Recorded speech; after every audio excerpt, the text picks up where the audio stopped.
You're listening to a Roddenberry Podcast. Don't touch that dial. We'll be right back. And now for a brand new show we hope you'll like. Gene-ology, a Roddenberry Podcast. Episode 85, Marshal of Sweetwater. Welcome to Mission Log Gene-ology. I'm Ashley Thomas. And I'm Earl Green. Each week on Gene-ology, we lay down the law, digging into the archives to read Gene Roddenberry's early scripts and watch Gene Roddenberry's early shows to see if they were full of the same kind of morals, meanings, and messages as Star Trek. There might just be something this week that's relevant to today. It's just possible that what you just said bears the slightest signs of potentially being a candidate for the understatement of the decade, Ashley. But before we get to trivia on this week's episode, let me take a brief moment to encourage everyone within the sound of my voice. Join our Patreon, or follow us on YouTube, or leave a review wherever you're listening to us, or maybe you are overachieving today and you want to do all three. Please and thank you. Patreon is your gateway to all things Mission Log, and that includes exclusive access to the unedited version of our show, aka the VAM. Let me tell you, folks, Earl and I give you your money's worth, and our private Discord where you can interact with us, Earl and me, and our other Roddenberry hosts and friends you know from the live show, all that good stuff. You can do that during scheduled live chats, along with occasional screenings. You can access all of this for a mere $1 a month. So head over to patreon.com/missionlog to see what tier works for you and join the conversation. By the way, reviews help our shows more than you know.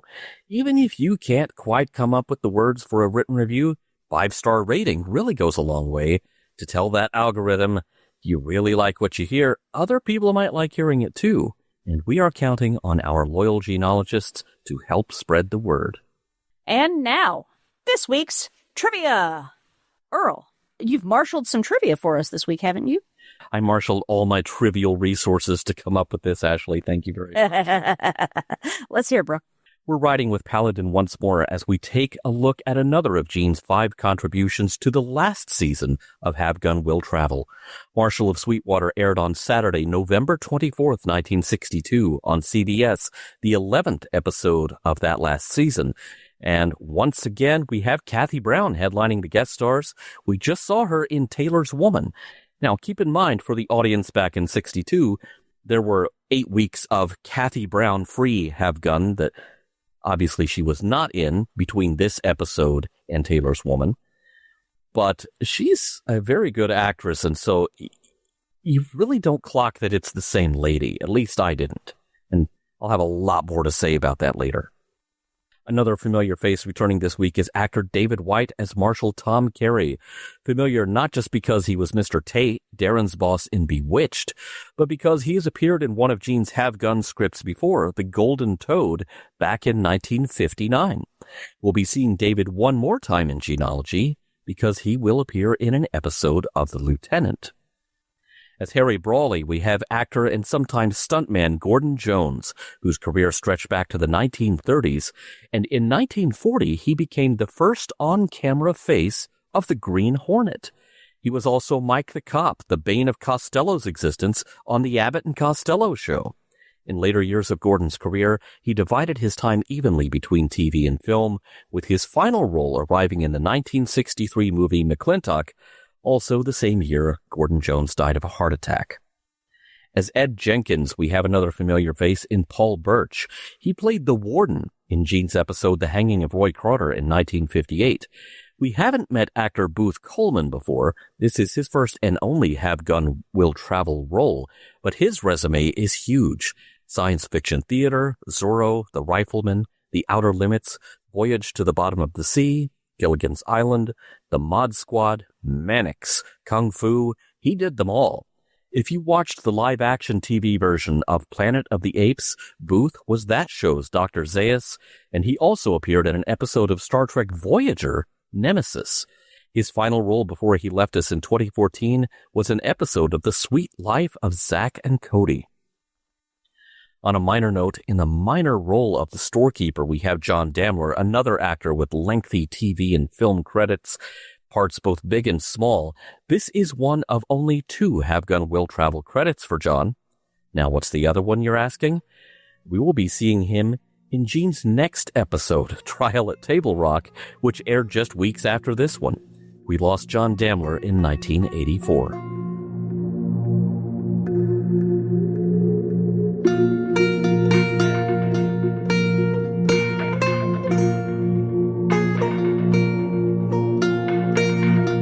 Act 1. A stagecoach pulls into a dusty town and offloads 3 passengers, including Paladin, a well-dressed young lady, and another man. There's literally a welcoming committee sitting at a table waiting for them, though they immediately tell the young lady she might not like it here. Sweetwater's a family town, if you know what I mean. Yeah. Welcome to Sweetwater. Population. Jerks. The men at the table say that the marshal will want to know what business brings any newcomers to town. Paladin just hands over his business card. I've waited a long time to see him again, Paladin says. I'll be out in the street when he's ready. You must be out of your head, replies one of the men. Paladin just strides out into the middle of the road just in time for Marshal Tom Carey to emerge from his office, a gun on each hip. Paladin assumes a gunfighter stance. People start rushing off of the street. And okay, so we're doing this right here, not even 3 minutes into the show. Normally takes a little bit longer. Carey says, You always were a mite too sure of yourself, Paladin, and unloads both guns at the ground at Paladin's feet, without ever hitting him because Paladin doesn't move a muscle. Now that their macho posturing is over, they both have a laugh. Paladin and Tom Carey are old friends from their army days. When he read in the newspaper that Carey had put on a badge to clean up Sweetwater, Paladin took it upon himself to come see if it was true. Carey summons Mr. Tyler, one of the men who greeted the stagecoach passengers, to inform him that Paladin is to be treated as his honored guest. In the same conversation, Tyler points out the young lady to Carey. Paladin identifies her as Marie Ellis, and her business here is that she just bought the local saloon from a former resident of Sweetwater. Hanging out with Carey at his office, Paladin quietly watches as a parade of the townsfolk come and go, as Carey basically tells them what their business is and how to run their lives. He expects to be able to set the prices at the local general store, tell people what to do with their land, and even pronounces judgment on whether or not a local boy is too sick to be in school. After all, a kid not being in school could lead to all sorts of things. Paladin starts to point out that the law is actually pretty specific about what the badge Carey wears entitles him to do and what it doesn't, but it's clear Carey's not going to listen. Paladin excuses himself to go to his hotel room and call it a night. It's been a long day. Act 2. The saloon is once again open under new management, though the new management is already not happy.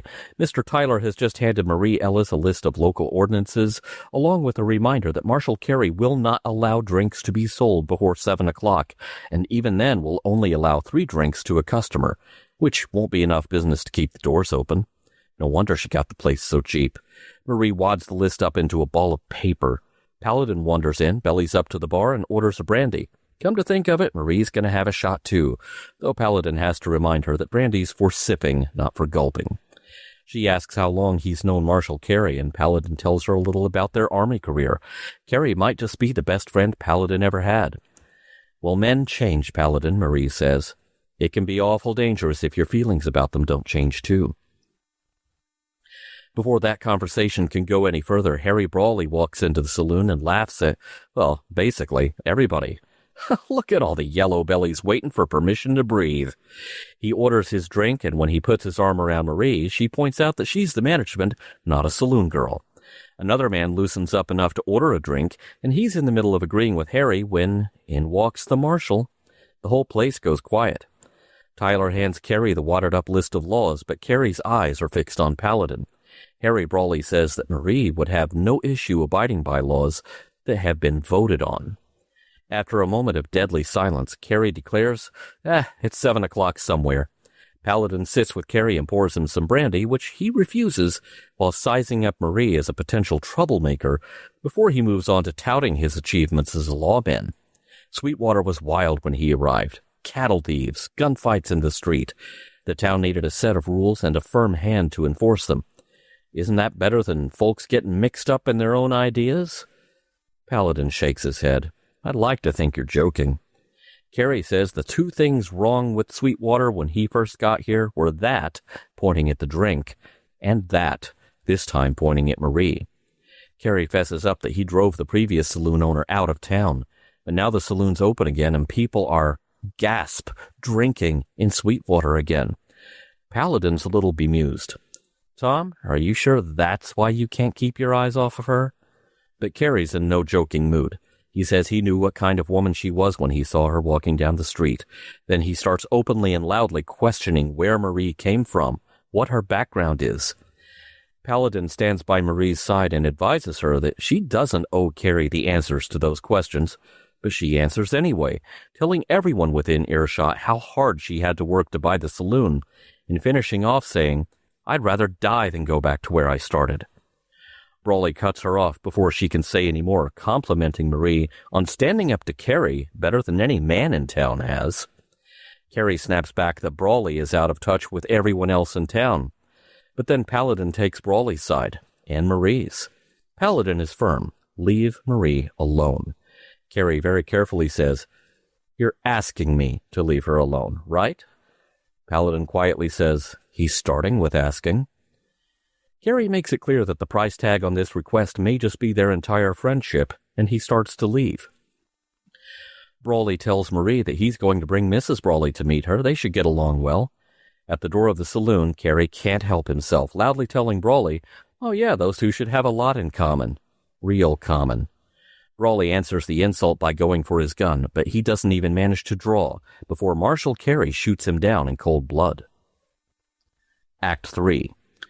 It's a closed-door meeting of the townsfolk at the saloon, with Paladin guarding the door and keeping it locked. The residents of Sweetwater are signing a petition to fire Tom Carey as the marshal. They try to say that Carey's takeover was gradual, and it didn't happen overnight. But Paladin's not having these excuses. Whatever happened, however fast it happened, every man who could have stopped it had to step aside for it to happen. There's a knock at the door.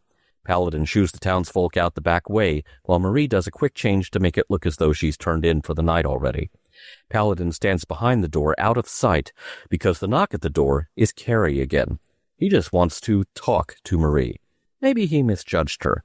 Maybe they could talk about it. Well, maybe we could talk about it tomorrow, Marie says, still not opening the door any further than is necessary for this conversation. But Carey's not going away. He's proposing something that would make her life easier while she's running the saloon in Sweetwater, but she would have to cooperate with him. Finally, Carey pushes his way through the barely open door, and that's when he realizes Paladin is there, hearing every word. Without another word, Carey leaves. Marie tells Paladin that Carey won't let him leave town alive, not now. Paladin simply tells her that he'll be taking the stage out of town tomorrow morning, and she can go with him, at least as far as the county seat, until Paladin comes back to take care of business. The next day, Marie's late for the stage. Paladin learns from Tyler that Marie and the marshal are having drinks in the saloon, and apparently a good time is being had by all. Paladin walks into the saloon and finds that, once again, 7 o'clock has arrived early, before lunchtime, in fact. Hey, maybe 7 a.m. counts. Carey stares confidently at Paladin while Marie says that an arrangement has been made.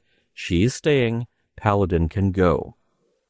But Paladin can't go, not leaving Marie in the situation she's setting herself up for. He tells her it's a bad gamble.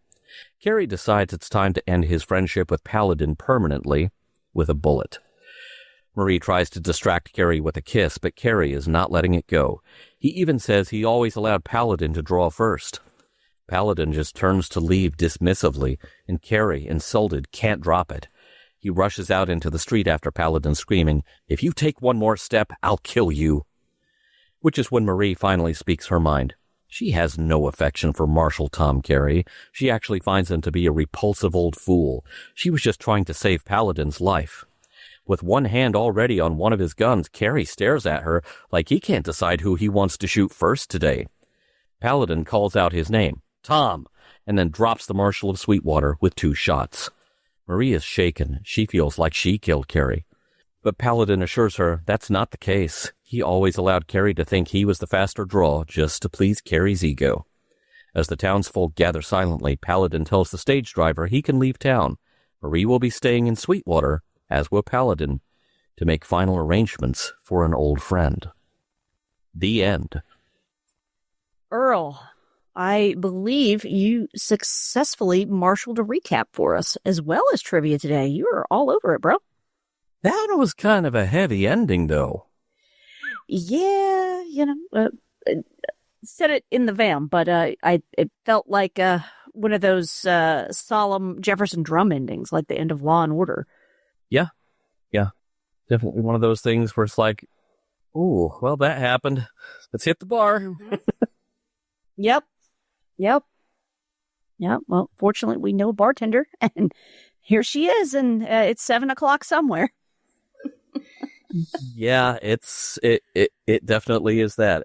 Sometimes it's 7 a.m. because, boy, the marshal got off to an early start on his last day on the job. A friend of mine who he does not drink to excess at all, but he has a joke that he often says is you can't drink all day if you don't start in the morning. So, I guess that's true. It's one of those, it seems rather obvious, but I'm like, it is kind of funny to think about it that way. But yeah, the marshal was definitely having one of those days. I guess he thought he had a reason to celebrate. We'll have more to say about that later. Yeah. I am going to state up front, I don't really have a whole lot of funsies for this one. Because this one lets you know right off the top, it's gonna sit on you. Yeah. I mean, about as close to a funsie as I have, as I was a little surprised by the opening. I mean, there is like the bit of oddity of they step off the stage and everybody has to check in.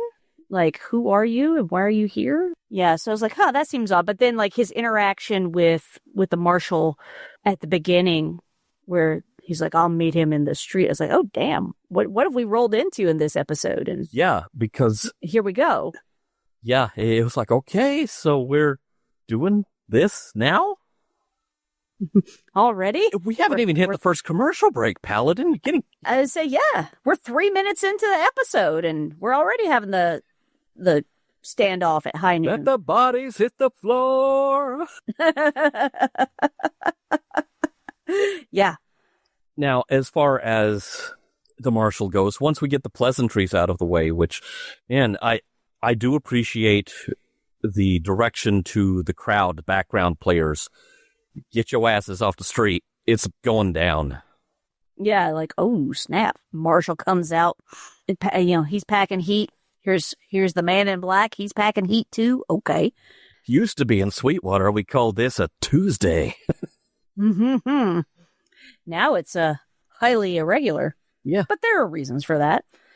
But yeah, them like greeting each other then afterwards, like, after he, like, fired a whole bunch of shots at Paladin's feet, it's like, man, that guy, he is a pretty good shot if he didn't miss.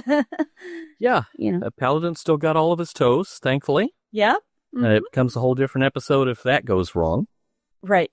Now, Mr. Tyler struck me all kinds of wrong right off the bat. Because the moment we are done with our ceremonial introduction to Paladin, Tyler leans over to Marshal Carey and says, that's the female who got off the same stage, pointing at Marie. It's like, dude, just say she's a human female. You know you want to. Yeah, you Ferengi. Whenever I hear any man say females, I'm like, okay, I am dealing with a Ferengi. Noted. Yeah. Most of my observations are in praise of the acting in this episode, because you've got 3 performances that everything rides on. And, of course, we know Richard Boone is good at his job. Indeed. That is why he is the lead. So is David White, which really surprised because I have only ever seen David White in a few things. I had forgotten that he was in another episode of Have Gun that we watched. Yeah, he was the dad in The Golden Toad of all the daughters named after Gene's relatives. Yeah, yes. But if you want to talk about who picks this thing up and runs away with it, let us talk about Miss Kathy Brown. Absolutely. Because she is freaking amazing in this. We just watched Taylor's Woman. It's like, wait a minute, this is her again? Mm-hmm. You can't tell. I mean, maybe if I watched them, like, literally back to back in the same hour, it would be like, oh yeah, it's her. But watching them a week apart, it's like, there's no way this is the same actress. I mean, even when the whole point of Taylor's Woman, the whole misguided point of it, is, oh yes, we are going to make her prettier. She's still prettier here. Yeah, I mean, she was already pretty. Like, you didn't have to do anything. Your job is easy. Yeah. Yeah. But, in this one, wow. Yeah. She's what, in Taylor's Woman, Mr. Nerdy Blogger was watching this with me. He was like, they think she's ugly? Like, what's wrong with these people? Is she, quote unquote, Hollywood ugly, movie star ugly? I was like, maybe, I don't know. But yeah, she's got her hair did. She's rocking a pretty dress. Like, yeah, girl looks good. Yeah, but her performance is also amazing. There's so many little notes to it. Like when she just downs that little glass of brandy, and then she's like, whoa, like, oh, I shouldn't have done that all at once. She did not have to do that, but it read as so real. Yeah, I'm like, extremely relatable content in this episode. Whew.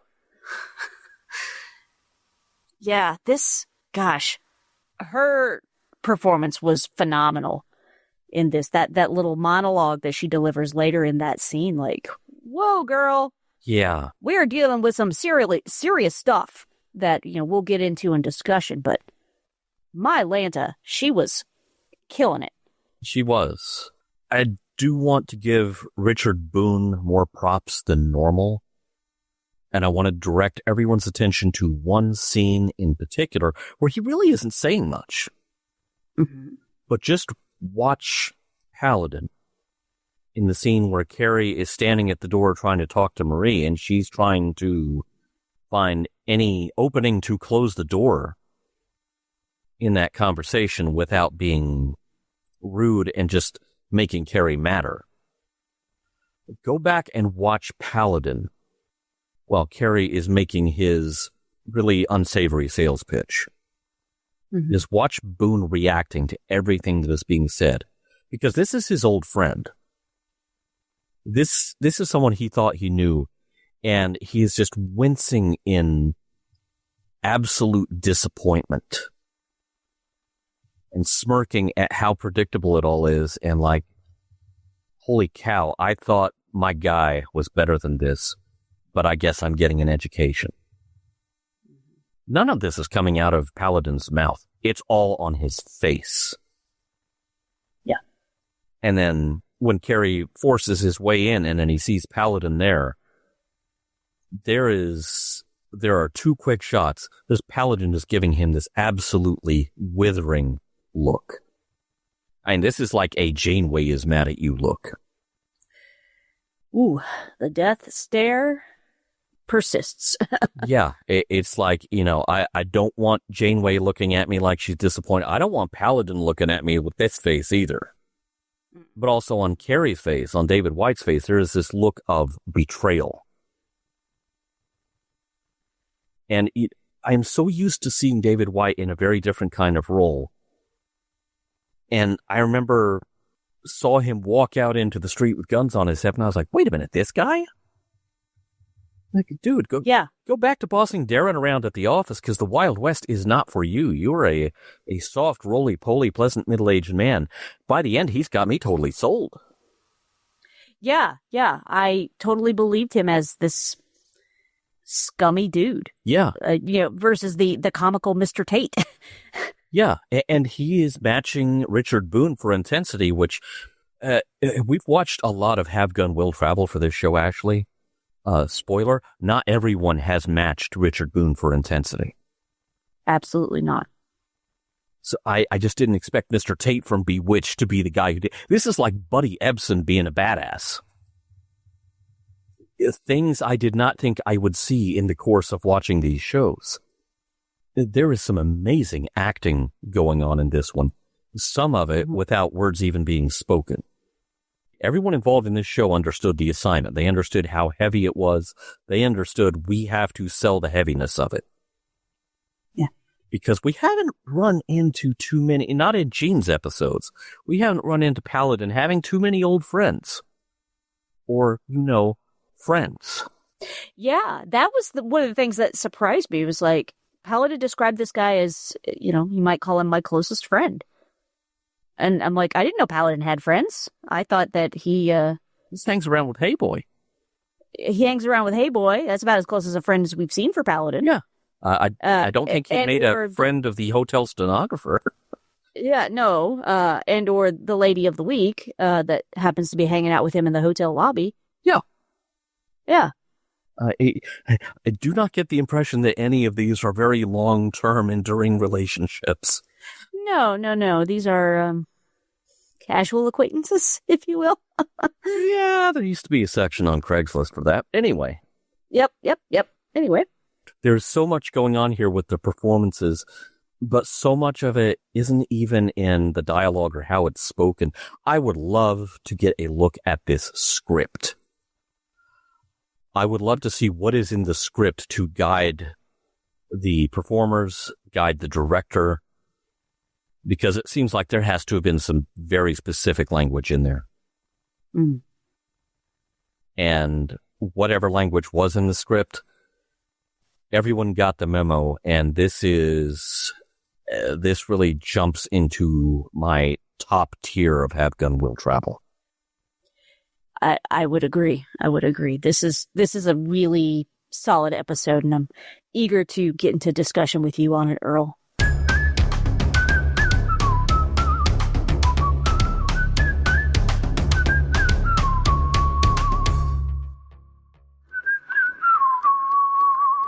Just a bit of light entertainment this week, Ashley. What do you think? Yeah. I mean, this is very casual viewing. You don't have to think real hard about this one. This is definitely lighter fare. Make some popcorn, enjoy some Have Gun. Yeah. Whew. It's a doozy. So buckle up, folks. Yeah, because Gene might just be speaking to those of us here in the future. Mm-hmm. Again, just waiting for the Roddenberry archive to turn up that time machine. It's got to be in there. Clearly. It obviously folded down into the original shipping container, and it's in one of those filing cabinets. Mm-hmm. So, I forget if it's Tyler or Jenkins who says this to Paladin while they're finally signing a petition to fire their marshal. Plenty of us would have tried to stop him, but it all happened so gradual. Huh. Sound familiar? A little bit. I like that Paladin's answer to that is really quick and really decisive. Because basically he says, no, it didn't. No, it didn't. There is no frog in the pot sitting in water that is slowly getting warmer and warmer until, oh my, what's this? The water is boiling. Now I'm frog legs. Mm-hmm. I'm going to guess, given how things went down with Harry Brawley, this is something that happened really fast. Yep. This was, you know what? You put somebody like this in power, or allowed somebody like this to take power, and you think, oh, well, they're going to clean everybody else up. Oh, no. The tiger will also eat your face. Mm-hmm. Indeed. Paladin puts everyone in their place. Like, you knew what you did the first time you gave in. You should have known when you tried to get up and walk that your spine wasn't there. And it's like, ooh, get me to the burn unit. Yeah. Jeez Louise. Yeah, because here's the thing. I don't think Brawley was the first man Carrie shot down. I doubt it. I think he was the latest. But I think the only thing that made this different was that the whole town was a witness to Carrie goading him into that fight. Oh, yeah. He did not have a lot of nice things to say about Brawley's wife. And, but that's a good way to, get somebody's hackles raised. Yeah. Of course, we now mean Brawley's widow. Yeah. This is a rare have gun that needed to be longer. I wouldn't have minded if like an extra scene or two in this particular episode. My hope was like, damn, did somebody get the doctor to Brawley in time? I wanted the guy to live. Yeah. I think that moment was when everyone else in town realized, oh, wait, this is how Carrie's been doing things all along, and this is how he is going to handle any disagreement with how he does things, how he says things, ultimately how and who he is. Any disagreement with those things, and Carrie's just going to straight up kill you. And in Act 1, you can already tell from all these people coming through Carrie's office without an ounce of joy on their face, they are scared to do anything but praise him. Again, this sounds uncomfortably familiar. Now, since you brought up the possibility that it feels like we could have done with a couple more scenes, let me pitch one of those scenes to you. Please. And see if this should have been in the show. I see you are wearing the writer's hat, Earl. Should the story have given us a chance to see them serving Carrie with his pink slip? To see his reaction and maybe just see him laugh it off like, no, you're stuck with me. Should we have seen that? Because that petition never gets handed to him. Things go down way too fast. Yeah. Yeah, we never get to see that scene, so we don't know that whether they did or not. Yeah. And would it have even mattered? I think we're fairly certain that he never saw it, because either Jenkins or Tyler, those guys just kind of, they travel around together. They're kind of his toadies. Mm-hmm. And one of them tells Paladin when he's asking why Marie is not on the coach, I've got 8 more signatures. Then he hides it in his jacket again.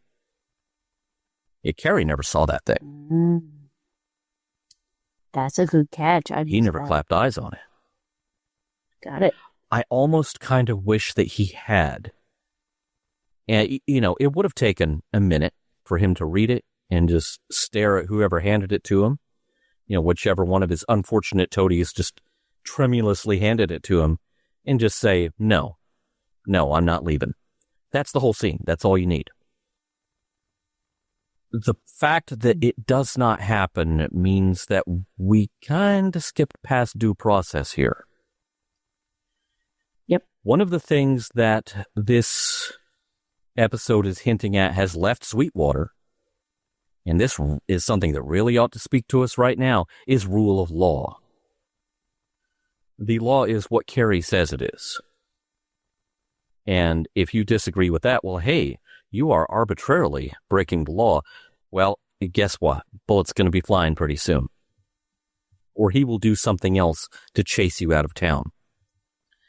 We've learned that Marie got this saloon real cheap from the previous owner. Well, guess what? There was a reason for that. Yeah. So I almost wish we had gotten to see maybe an extra minute of story where, okay, we are going through the motions of due process. Carrie, you're fired. We don't want you to be the marshal anymore. And yet there's really no one with a gun on their hip to enforce that, except Paladin. And the story jumps straight to that.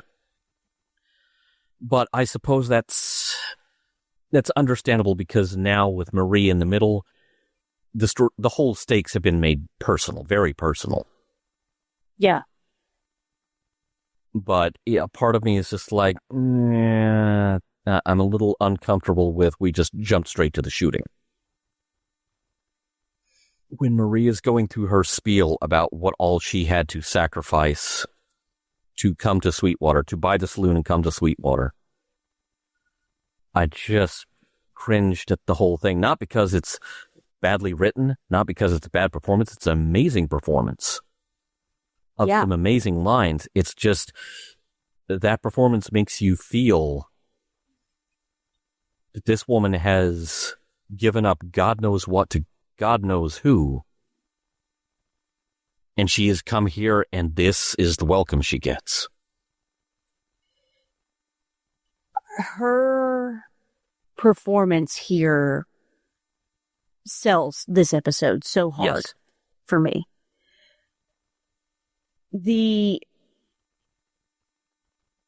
things that she says and the way it's written, there's a lot left to be interpreted for the viewer, because you can't say that stuff on TV in 1960. I definitely got that sense that we were really watering this down for family hour viewing. Yeah. We talked in The Road to Wittenberg. We were talking about the career of the average saloon girl. Yeah. And you can assume she was a saloon girl. You might also assume that she might have been other things. And that was not her choosing. There certainly seemed to be men in Sweetwater who were making that assumption right off the bat. Absolutely. We don't want her kind here. Her kind of what? Exactly. She just walked off the stage.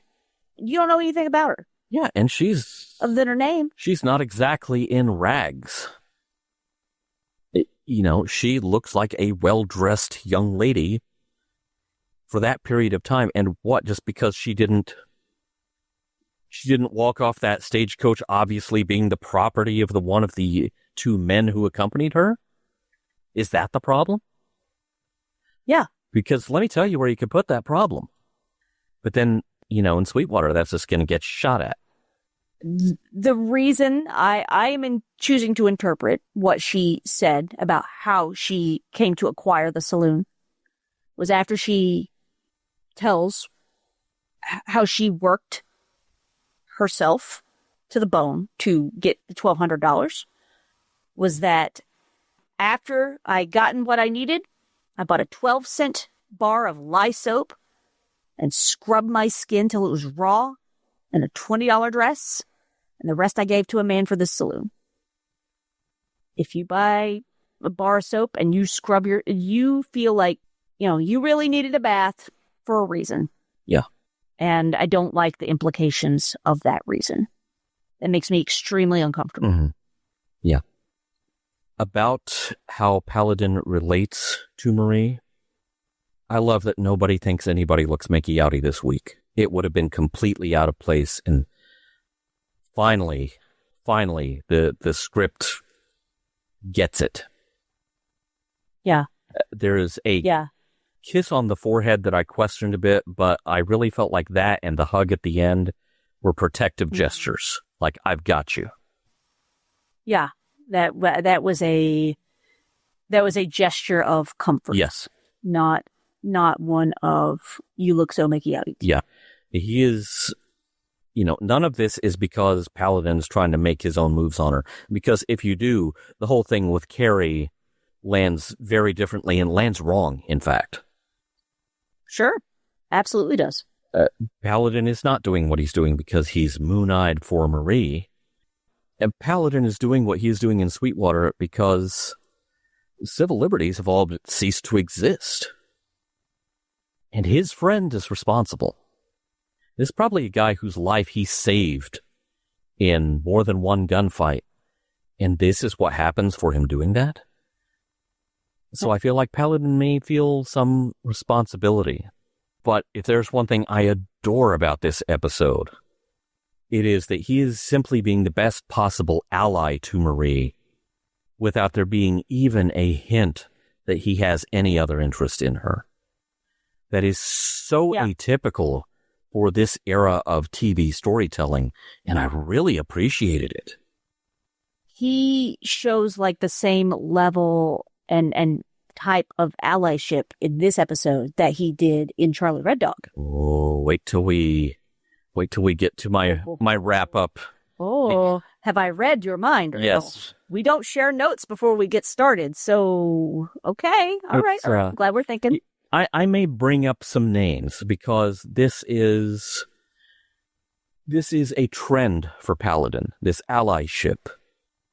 But I feel like this is the absolute best example of it. We know that, yes, we are looking at film and television from a certain time period where men were expected to be portrayed in a certain way that now is not viewed as good by the general populace, theoretically.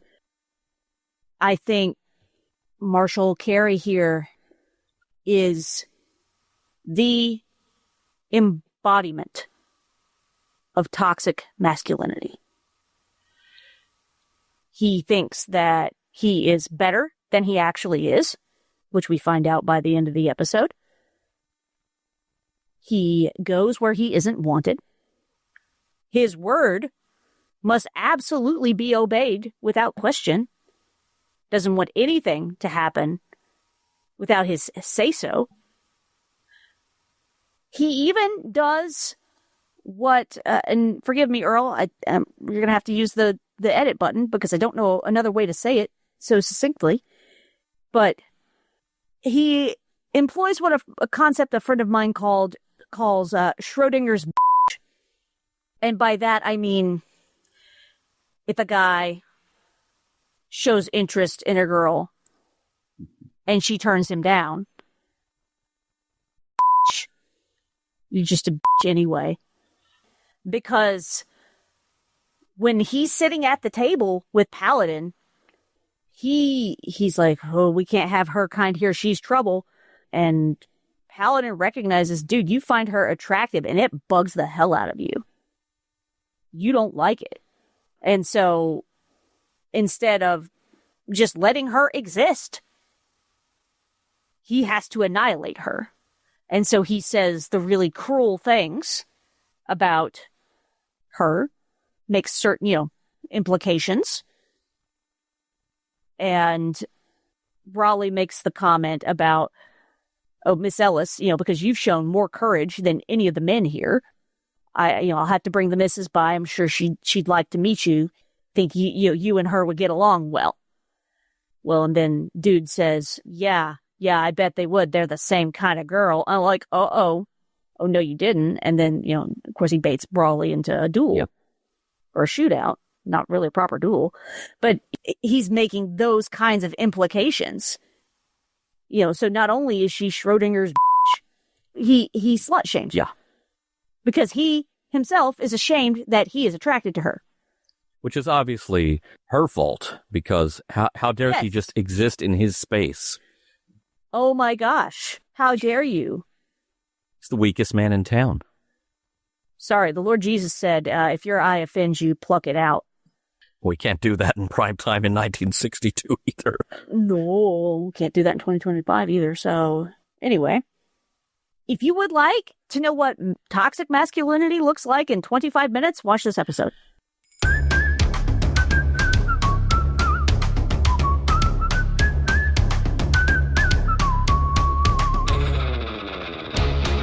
This is a heavy episode. Yeah, this is kind of a surprising thing to find in what was still considered family viewing time. Back in 62, when you weren't getting away with the stuff in family viewing time that you do now. Yeah. This...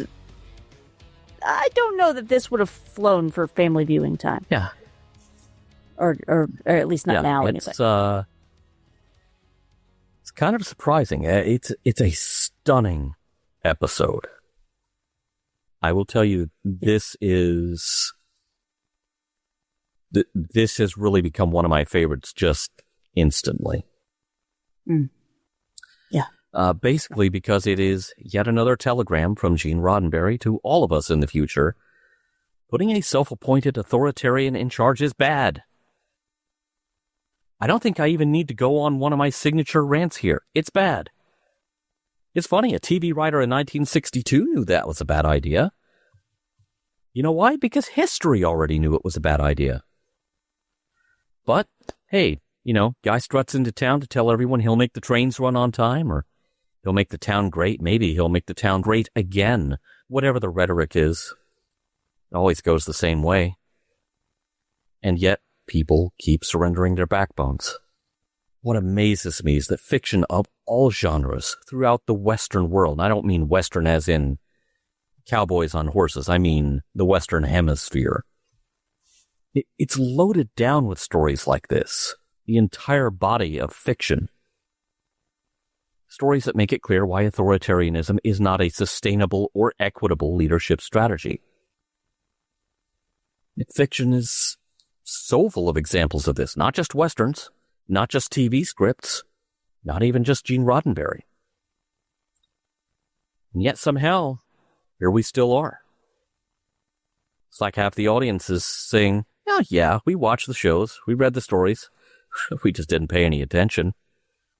We were paying attention to the pew-pew. So my advice is, if you are only ever going to look up one episode of Have Gun Will Travel to watch from hearing us talk about all of it, make it this one. Because this might just be Gene's best script for the show. I know we've got 3 left to go. But this one is already in my top 5. It may end up being my top 1. I think every writer for the show had their own formulation of Paladin that differed a little bit depending on who was doing the writing. But this feels like the peak of Gene's Paladin. He is standing for justice.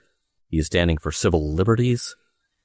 And while, yes, he does criticize their past lack of backbone, he also is standing up for the people of Sweetwater to be able to have a say in how their town is run.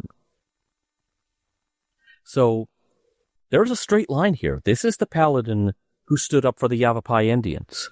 This was the Paladin who stood up for Charlie Red Dog, stood up for Blue Dollar Alice, stood up for Roy Carter, stood up with the families who've been driven out of Moon Ridge.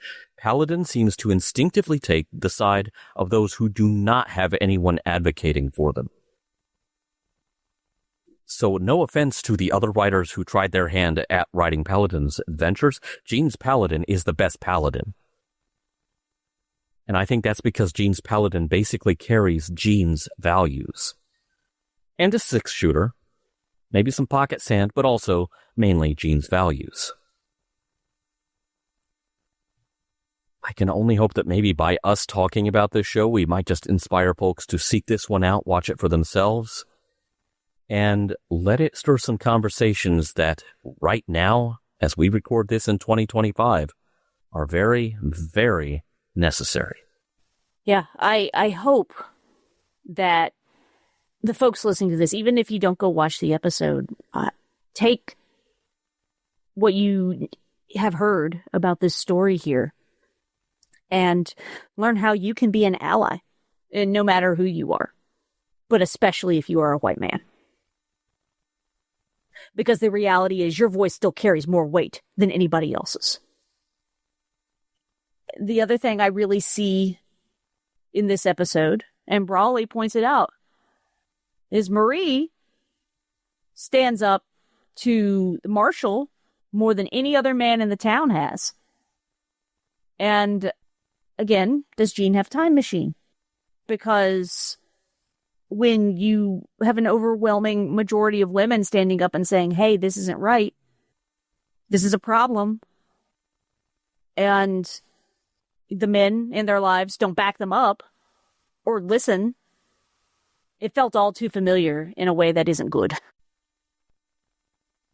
I hope that someday in the not too distant future, we can, in fact, live in a world where it doesn't matter who you are or what you look like, your voice can be respected too. And I think the lesson to take away here from Paladin is this is how you be an ally. But also it is a disturbing cautionary tale about what happens when you allow authoritarian folks who talk good, like, oh, I'm going to clean this up. I'm going to make things good for everyone. well, that might work for a little while, but it's not sustainable. And eventually, it's coming for you too. And, if you have found yourself in a situation where you're like, yeah, I think I messed up, maybe, own it. Paladin says every one of you knew. First thing you gave up was a piece of your backbone. You didn't feel it. You should have known something was wrong when you tried to walk and all you could do was crawl. It's possible to get that backbone back. Gene-ology is meant to be entertaining and informative, but it's also just the beginning of an ongoing conversation about the works of Gene Roddenberry. Drop us a line at missionlog@roddenberry.com and join us on Facebook at missionlogpod, and please remember your comments could be used for future installments of Gene-ology. If you have any material that might be of interest to us that isn't already in the Roddenberry archive, or if you're not sure if it is or not, just ask. We'd be happy to double check. Drop us a line at missionlog@roddenberry.com. Our website is missionlogpodcast.com, and Mission Log Gene-ology is produced by Roddenberry Entertainment. On the next episode of Gene-ology, Trial at Table Rock. Special thanks to consulting producers Matt Esposito, Tom Kozak, Mike Richards, Mike Schabel, and Paul Shadwell.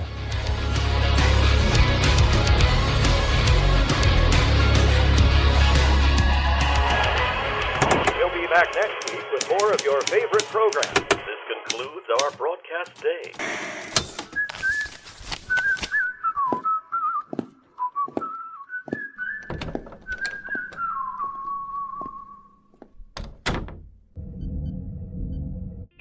This is a Roddenberry podcast.